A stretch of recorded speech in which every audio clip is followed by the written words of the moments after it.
Hello, my friend. I am so glad you are here with me today. Take a deep breath and let your mind travel with me for a while. Today, we are going on a journey, a long, beautiful journey through time. We are going to talk about something you see every single day, something you touch every morning when you wake up. We are going to talk about clothes. Yes, clothes. But this is not a simple story. This is an epic story. A story of thousands of years. A story of humans, survival, beauty, and power. Welcome to the epic history of fashion. I am so happy you are here, and I hope you stay with me until the very end, because the ending is something very special. Our story begins a very, very long time ago, more than 100,000 years ago. There were no cities, there were no shops, there were no mirrors. There were only people. Simple people who lived in forests and caves. The world was cold, the nights were dark, and life was hard. These early humans had one big problem. They were cold, very cold. So they did something simple, something clever. They took the skin of animals, the skin of bears, the skin of deer, and they put it on their bodies. This was the first fashion in human history. It was not beautiful, it was not colorful, but it was important. It kept them warm. It kept them alive. And here is something interesting. Scientists discovered that humans started wearing clothes around 70,000 years ago. How do we know this? Not from old clothes, because clothes do not last that long. We know this from tiny insects. Small insects called lice. Body lice only live on humans who wear clothes. And scientists found that body lice appeared around 70,000 years ago. So the story of fashion is also a story of survival. And it started with a simple animal skin on a cold, dark night long ago. Many, many years passed. Humans learned new things. They discovered farming. They built villages. And then, something amazing happened. They learned how to make fabric. Real fabric. The first fabric in history was linen. Linen is a plant. It grows in the ground. And the ancient Egyptians, more than 5,000 years ago, learned how to turn this plant into cloth. Thin, white, beautiful cloth. Egypt was a hot country. The sun was strong, and the people needed light clothes. So they wore white linen. Simple white clothes that let the air move through. But here is something surprising. Not all clothes were the same. In ancient Egypt, what you wore told the world who you were. A farmer wore simple cloth. A soldier wore stronger cloth. And the pharaoh, the great king, wore the finest linen of all. White and soft like a cloud. And around his head he wore gold. On his feet he wore beautiful sandals. Fashion, even 5,000 years ago, was not just about staying warm. It was about telling the world, this is who I am. And that idea, that simple but powerful idea never left us. It is still with us today. Time moved forward. New great civilizations appeared. Ancient Greece and ancient Rome, two of the most famous cultures in all of history, and they had a very different idea about fashion. They did not cut and sew their clothes in a complicated way. No. They used large, beautiful pieces of fabric, and they wrapped them around their bodies. The Greeks called their cloth a chiton. The Romans called theirs a toga. These were long pieces of fabric, usually white or off-white, wrapped carefully around the body. Simple, but elegant. Calm, but powerful. But here is something wonderful. The color of your cloth told your story. In Rome, only the emperor could wear purple. Purple cloth was extremely rare and extremely expensive. It came from a small sea creature, a tiny snail, and it took thousands of these snails to make just a small amount of purple color. So when you saw purple, you saw power. You saw authority. You saw the most important person in the world. Isn't that amazing? A color.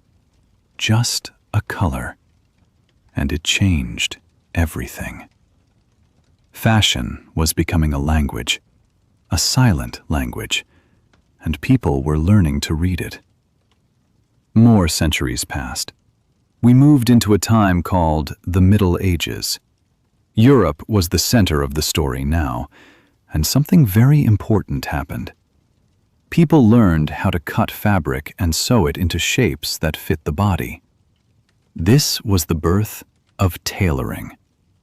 Before this, clothes were mostly draped or wrapped, but now, a skilled person with a needle and thread could create clothes that followed the curves and lines of the human body. And this changed everything. Suddenly, fashion became more complex, more beautiful, more personal. The rich people of Europe wore long, heavy robes with fur. Their clothes were decorated with embroidery, small, beautiful patterns made with colored thread. Their sleeves were long and wide. Their colors were deep and rich, red, blue, gold. And the poor people? They wore simple brown and gray, short and plain. No decoration, no color. Once again, clothes were a mirror. They showed the world your place in society. But something new was happening too. People were beginning to enjoy fashion, to play with it, to have fun with it. Long, pointed shoes became popular. Strange, tall hats. Wide sleeves that touched the ground. Fashion was becoming an art, and the story was only getting more interesting. Then came the Renaissance, a word that means rebirth, a time of art, discovery, and beauty. It began in Italy around the 14th century and slowly moved across all of Europe. And fashion in the Renaissance was extraordinary. Rich Italian merchants wore silk from China, velvet from Florence, lace from Belgium. The fabrics were heavy, beautiful, and expensive. Women wore wide skirts supported by a cage-like structure underneath, called a farthingale. Men wore short, padded jackets and tight stockings. The goal was to look strong, to look important, to look magnificent. And the colors were incredible. Deep crimson red, midnight blue, forest green, golden yellow. Paintings from this time show us how beautiful and detailed these clothes were. Artists like Leonardo da Vinci and Raphael painted people in their finest clothes. And those paintings became a kind of fashion magazine for the world. People looked at those paintings and wanted to dress the same way. This was the beginning of fashion as a cultural force. Fashion was now connected to art, to identity, to the dream of a better, more beautiful life. And the journey was far from over. Centuries passed. Revolutions came and went. The Industrial Revolution in the 1800s changed fashion forever. Machines could now make fabric fast and cheap. For the first time in history, ordinary people could have nice clothes.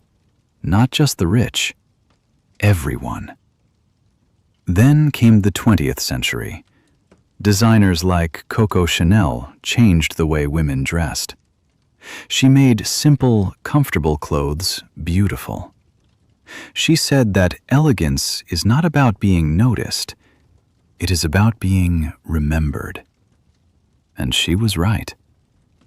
Today, fashion is everywhere, in every city, in every country, in every corner of the world. People wear clothes that come from 100 different cultures. We mix old and new, east and west, simple and complex. And every morning, when you open your closet and choose what to wear, you are part of this long, long story. A story that started with a cold human being in a dark cave, wrapping an animal skin around their shoulders. The lesson of this story is simple and beautiful. Clothes are more than fabric. They are memory. They are identity. They are a quiet message to the world about who you are. And as an English learner, remember this: every word you learn is like a new piece of clothing for your mind. It makes you stronger, more confident, more beautiful inside. Thank you for listening to this story with me today. If this journey touched your heart, please leave a comment below and tell me, what is your favorite era of fashion? And now, before you go, I have one question for you.